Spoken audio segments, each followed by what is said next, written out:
سلام زخبركم تخاتلتي ناتنا تيفي أبزر لخمو سلامن تعنان عوتنا سالطون الناتمننا نلوم علت زدالنا يوم زيناتات وشتهاجرن وتسان حزنا لكم قريبنا لنا كسافة سامة زيناوي تحستونا كتكتاتلونا بأخبروت اند عدمنا نبزيناوي تحستونا كنسجر أرست زينام سبسلطان منግስቲ ኢትዮጵያ አንጻር ኤርትራ ዝቀንዐ ዝተፈላልዩ መሰረት ዘይብሎም ጠቆነታት ክዛረቡ ይስማዕ ኣብዘለወሉ እዋን መንግስቲ ኤርትራ ነቲ ኩናት ትግራይ ደው ዘበለ ስምምዕ ሰላም ፕሪቶሪያ ናይ ምዝራቅ ድሌት ይኹን ሸውሃት ከም ዘይብሎን ኤርትራ ነቲ ኣብ መንጎ ዝተፈላልዩ ኣብ ውሽጢ ሕወሓት ዘለው ፖለቲካውያን ጉጅለታት ዘሎ መክፈፋል ንምግዳድውን ድሌት ከም ዘይብላ ኣብቲ ብመንገዲ ሚኒስተር ዜና ኤርትራ አቶ የማነ ገብረ መስቀል ዘርግሑ ሓበሬታ ነፂሮም ኣብ ኤርትራ ብሰላሰል ዘሎ ሰፊሕ ልምዓታዊ መደባት መስሳን ከዘንትማያት ዲጋታትን ራህያታትን ብዓቐንን ቁፅርን ንምዕባይ ብዕቱብ ይስራሓሉ ከም ዘሎን ነዚ ስዒቡ ድማ ኣብ ሃገርና ሰፊሕ ሕርሻዊ ዕድላት ተፈጢሩ ከም ዘሎ እዩ ዝግለጽ ነዚ ተፈጢሩ ዘሎ ዕድላት ናብ ረብሓ ንምቕያር ከዓ ኣብ 2003 ዝቆመ ማሕበር ሕርሻዊ ንግዲ ደቂ ኣንስትዮ ኤርትራ ድማ ነዚ ዕድላት ኣብ ረብሕኡ ንምቕያር ሕርሻዊ እቶቱ ንምስሳን ዝጽዕር ዘሎ ማሕበር እዩ እዚ ማሕበር እምበኣር ኣብ ዝሓለፈ 12 መጋቢት ሻድሻይ ጉባኤኡ ኣቃኒዕሎም ኣሜሪካ ምስ እስራኤል ብምዃን ንፍልስጤማውያን ናብ ሱዳንን ርእሰ ምምሕዳር ሶማሊላንድ ንምግዓዝ ምስ መንግስታት እተን ሃገራት ከም እተመያየጡ ሰበስልጣን እተን ሃገራት ይሕብሩ ከም ዘለው ማዕከናት ዜና ኣቃሊሐን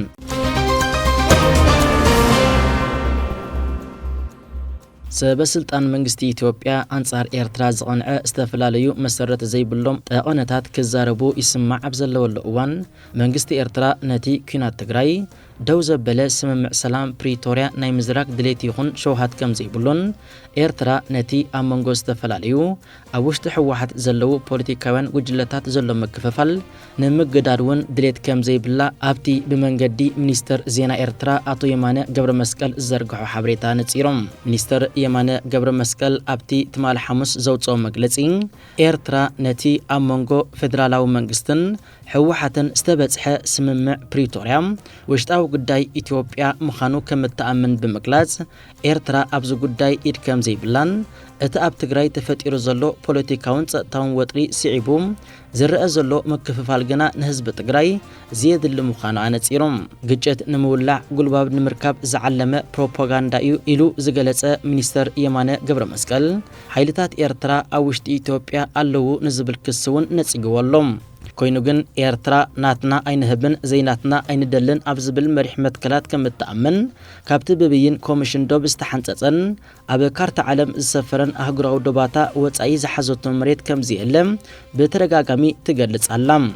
እዚ መልእኽቲ ግና ንኤርትራ ንምጽላምን ኮነይልካ ኣብ ክውንነት ዝየለ ነገራት ከም ዘሎ እናምሰልካ ንምጥቃን ዝዓለመ ምዃኑ እያ ትምግት ቅድሚ ቁሩብ መዓልትታት እውን ኤርትራ ነቲ ብጻድቃን ገብረትንሳኤ ዝወፀ ኩናት ከጋጥም ይኽእል እዩ ዝብል መግለጺ መርኣያ ናይቲ ብወገን ኢትዮጵያ ዝጋዋሕ ዘሎ ድሌት ኩናት እዩ ኢላ ብምዃናን እቲ ጀነራል ኣካል ናይቲ ዓሰብ ንምጭባጥ ዝህቅን ኣጀንዳ ምዃኑ ብምግላጽ እዚ ኣጀንዳ ድማ ኣብቲ ካብ 1998 ክሳብ 2000 ዝተኻየደ ውግእ ኤርትራን ኢትዮጵያን ተፈቲኑ ዝፈሸለ ናይ ቀደም ኣጀንዳ ምዃኑ ጠቒሶም እዚ ኣብቲ ኣብ መንጎ ኤርትራን ኢትዮጵያን ዝነበረ ደማዊ ኩናት ከም ጠቕላሊ ሓለቓ ስታፍ ሰራዊት ኢትዮጵያ ብምዃን ዝመርሐ ኣብቲ እዋን ብዝሕፈር ኣገባብ ሰራዊቱ ወዲኡ ብሓይልታት ኤርትራ ተጸፊዑ ከም ዝተመልሰን እዚ ሕጂ ዝወፅእ ዘሎ መግለጺታት ድማ ነቲ ትማል ናብ ውግእ ሓድሕድ ዝሸመሞ ህዝቢ ትግራይ ሕጂ እውን ናብ ካልእ ዝየድሊ ኩናት ምእታውን ንስለ ህዝቢ ድማ ሓልዮት ከም ዘይብሉን ዘርኢ ምዃኑ ብዙሓት ምስቲ ኩነታት ቅርበት ዘለዎ ወገናት ይገልጹም ኣብ ኢትዮጵያ ዝርከቡ ሰበስልጣን ነቲ ኣብ ውሽጢ ሃገሮም ካብ ዕለት ናብ ዕለት እናጓህረ ዝመጽእ ዘሎ ምፍልላይን ክምለስ ዘይክእል ሕቶታትን ነቲ ሃገር ክሳብ ምብታን ክወስዳ ዝኽእል ሓደገኛ ኩነታት ንምጥምዛዝ ዘውፅዎ ዘለው ሓሸውየ ምዃኑ ብዙሓት ይሰማምዕሎም ኤርትራ ኣብ ዝኾነ ክፋል ዞባና ዘሰከፍ ኩነታት ምዝህሉም ናይ ኩሉ ስክፍታ ከም ዝኾነን ንዘቤታውያን ተዋሳእቲ ቀዳምነት ሂብካም ብምትሕግጋዝ ዞባውያን ሓይልታት ፍታሕ ክርከበሉ ኣለዎ ዝብል ንጹር መርገጺ ከም ዘለዋ እዩ ዝግለጽ። ከም መርኣያ ናይዚ ድማ መንግስቲ ኤርትራ ሰላምን ጸጥታን ዞባና ንምውሓስ ዝከኣል ርእይቱን መትከላቱን ኣነጺሩ እናገለጸ ኣብ ምዕባለን ሽርክነትን ዘደንፍዕ ባይታ ንምፍጣር ባህናጺ ጽምዶን ብግብርን ውፉይ ጻዕሪ ኣብ ምክያድ እዩ ዝርከብ። ኤርትራ ሳላቲ ሓያል መኸተን ጽንዓትን ህዝባን መንግስታን ኣብዚ ዞባ ቀርኒ ኣፍሪቃ ብኩሉ ኣንፈታት ሰላም ሲኢንሉ ዘሎ ቦታ እታ አንኮ ሰላም ኣውሒሳ እትኸይድ ዘላ ደሴት ሰላም ኮይና ከም ዘላ ይፍለጥ። እዚ ከምዚ ኢሉ እንከሎ ወደባዊት ከተማ ዓሰብ እቲ ንፈለማ እዋን ዓሱበይ ብዝብል ስም ዝካየድ ዘሎም ፈላሚ ውድድራት ኩዕሶ እግሪ ገማገም ባሕሪ ብጽቡቕ መንፈስ ኣብ ምክያድ ትርከባላ።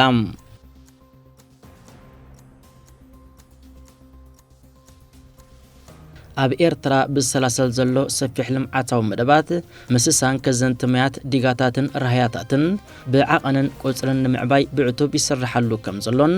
ነዚ ስዒቡ ድማ ኣብ ሃገርና ሰፊሕ ሕርሻዊ ዕድላት ተፈጢሩ ከም ዘሎ እዩ ዝግለጽ። ነዚ ተፈጢሩ ዘሎ ዕድላት ናብ ረብሓ ንምቕያር ከዓ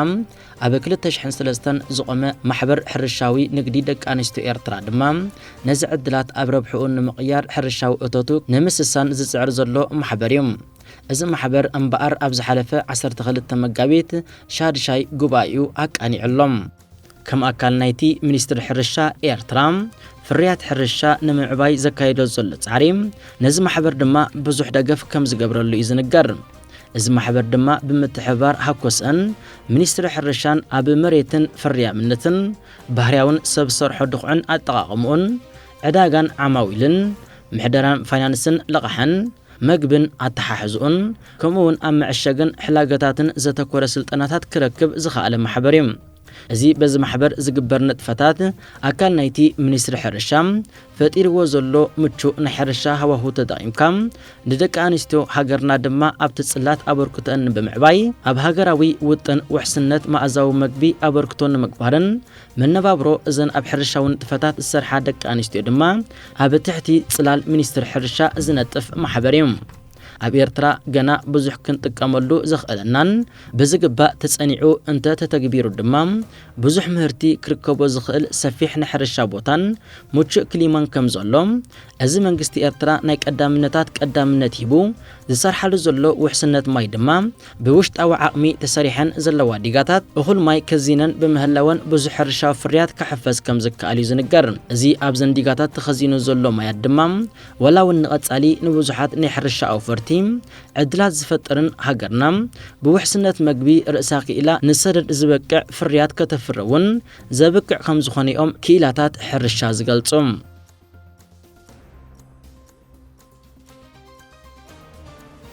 ኣሜሪካ ምስ እስራኤል ብምዃን ንፍልስጤማውያን ናብ ሱዳንን ርእሰ ምምሕዳር ሶማሊላንድን ንምግዓዝ ምስ መንግስታት እተን ሃገራት ከም እተመያየጠት እቶም ኣብቲ ዝርርብ ተሳቲፍና ዝብሉ ሰበስልጣን ይሕብሩ ከም ዘለው ማዕከና ዜና ቃሪሐን። ትራምፕ ነዞም ኣወሽመጥ ቃዛ ዝነብሩ ልዕሊ 2 ሚልዮን ዝኾኑ ፍልስጤማውያን ናብ ዮርዳኖስን ግብፅን ክጉዕዙ ዘምጽኡ ሓሳብ ካብተን ሃገራት ተሪር ተቃውሞ ከም ዝመጾ ዝዝከር እዩ። ነዚ ስዒብ ድማ ሕጂ እተን ብሰንኪ ግጭትን ደርቅን ጥሜትን ኣብ ከቢድ ጸገም ተሸሚመን ዝርከባ ሃገራት ኣፍሪቃ ናይ ገንዘብ ዲፕሎማስን ድሕነትን ደገፍ ብምግባር ኣሜሪካን እስራኤልን ኣጀንዳታትን ንምስማር ዝጽዕራ ከም ዘለዋ ዝግለጽ ዘሎም እዘን ሃገራት ኣፍሪቃ ኣብ ዝሃብኦ መግለጺ ብወገነን ሱዳን ነቲ ብኣሜሪካ ዝቐረበ እማመ ከም ዝነጸገቶ ክትሕብርን ከላ ርእሰ ምምሕዳር ሶማሊላንድ ግና ብዛዕባ እዚ ዝበሃል ዘሎ ጉዳይ ኣፍልጦ ከም ዘይብላ ገሊጻላ። እዚ ዝበሃል ዘሎ መደብ ድማ ነቲ ኣብ ብዙሕ ጸጥታዊ ወጥሪ ተሸሚሙ ዘሎ ዞባ ቀርኒ ኣፍሪቃ ተወሳኺ ጸገማት ክፈጥረሉ ከም ዝኽእል ተንተንቲ ፖለቲካ ይገልጹ። እምበኣርከስ ዝኸበርኩም ተኸታተልትና ንሎም ዕለት ተዳልዩ ዝነበረ ዜናታት ውሽጢ ሃገርን ወፃእን እዚ ክትከታተልዎ ዝጸናሕኩም እዩ።